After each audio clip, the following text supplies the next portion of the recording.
നഴ്സുമാരുടെ സമരം ചോദ്യം ചെയ്ത് സ്വകാര്യ ആശുപത്രി മാനേജ്മെന്റുകൾ ഹൈക്കോടതിയിൽ നൽകിയ ഹർജി പരിഗണിക്കുന്നതിൽ നിന്ന് ജഡ്ജി പിന്മാറി.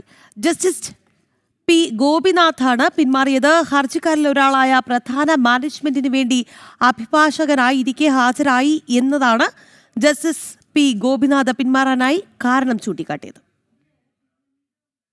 നഴ്സുമാരുടെ സമരം ചോദ്യം ചെയ്ത് സ്വകാര്യ ആശുപത്രി മാനേജ്മെന്റുകൾ നൽകിയ ഹർജി പരിഗണിക്കുന്നതിൽ നിന്നും ജസ്റ്റിസ് പി ഗോപിനാഥാണ് പിന്മാറിയത്. ഹർജിക്കാരിലെ പ്രധാന ആശുപത്രി മാനേജ്മെന്റിനു വേണ്ടി അഭിഭാഷകനായിരിക്കെ ഹാജരായിരുന്നുവെന്ന കാരണത്താലാണ് ഹൈക്കോടതി ജഡ്ജിയുടെ പിന്മാറ്റം. നഴ്സുമാരുടെ സമരം മൂലം പൊതുജനങ്ങൾ ബുദ്ധിമുട്ടനുഭവിക്കരുതെന്ന് ഹൈക്കോടതി എടുത്തു പറഞ്ഞു. നാളെ മറ്റൊരു ബെഞ്ച് സ്വകാര്യ ആശുപത്രി മാനേജ്മെന്റുകളുടെ ഹർജി വീണ്ടും പരിഗണിക്കും. വിഷയത്തിൽ മധ്യസ്ഥ ചർച്ച നടത്തി പ്രശ്നപരിഹാരത്തിന് ഹൈക്കോടതി നേരത്തെ നിർദ്ദേശം നൽകിയിരുന്നു. എന്നാൽ മധ്യസ്ഥ ചർച്ച പരാജയപ്പെടുകയും നഴ്സുമാർ സമരം പുനരാരംഭിക്കുകയും ചെയ്തിരുന്നു. നഴ്സിംഗ് സേവനം അവശ്യ സേവന വിഭാഗത്തിൽ ഉൾപ്പെടുമോ എന്ന കാര്യത്തിൽ സർക്കാരിന്റെ നിലപാട് നാളെ ഹൈക്കോടതി പരിശോധിക്കും. ആശുപത്രി പ്രവർത്തനത്തെ തടസ്സപ്പെടുത്തുന്ന തരത്തിൽ പ്രതിഷേധ സമരങ്ങൾ പാടില്ലെന്ന് ഹൈക്കോടതി നേരത്തെ നിർദ്ദേശം നൽകിയിരുന്നു. ഈ ഇടക്കാല ഉത്തരവ് തുടരാനും ഹൈക്കോടതിയുടെ നിർദ്ദേശമുണ്ട്. നഴ്സുമാരുടെ സമരത്തിൽ എസ്മ പ്രയോഗിക്കണമെന്നാവശ്യപ്പെട്ടാണ് ആശുപത്രി മാനേജ്മെന്റുകളുടെ ഹർജി.